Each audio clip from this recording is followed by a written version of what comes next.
দেখো যাদের প্রথমেই কিন্তু প্রিপোজিশন শেখানো হয় তাদের ক্ষেত্রে এইরকম পিকচার দেওয়া হয় এবং তাদেরকে বলা হয় যে এরকম ফিল ইন দ্য ব্ল্যাঙ্কসগুলো পূরণ করতে হবে, ঠিক আছে।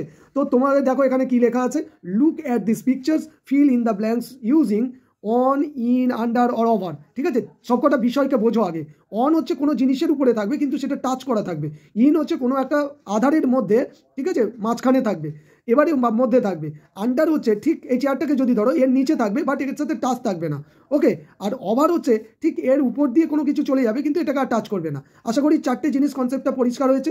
চলো এখানে লেখা আছে the cat is dash the chair, এখন cat is dash the chair লেখা আছে, তাহলে দেখো এখানে চেয়ারের উপরে বসে আছে তাহলে নিশ্চয়ই অন হবে, ঠেকে আছে। পরেটা লেখা আছে the baby is dash the cradle, এখানে ছবিটা দেখো, এই দেখো ক্যাডেলটার মধ্যে মানে হচ্ছে দোলাটার মধ্যে বাচ্চাটা আছে, তাই জন্য এখানে কিন্তু লিখতে হবে, ইন লিখতে হবে, ঠিক আছে। পরেটা দেখো the bird flew dash the branch of a tree, দেখো এখানে ছবিটা দেখো তোমরা, এই বার্ডটা কোথায় আছে না এই যে ডালগুলো আছে তার উপর দিয়ে চলে যাচ্ছে, টাচ হচ্ছে না কিন্তু, তাই জন্য তোমাদেরকে এখানে কি করতে হবে, এখানের অপশান বলেছিলাম ওভার, এই ওভারটাকে তোমাদের এখানে বসাতে হবে।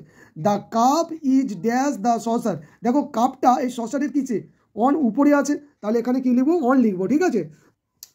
পরেটা দেখো the monkey is dash the table, এখানে দেখো মাঙ্কিটা কোথায় আছে, টেবিলের আন্ডারে আছে, তাহলে লিখবো the monkey is under the table, okay.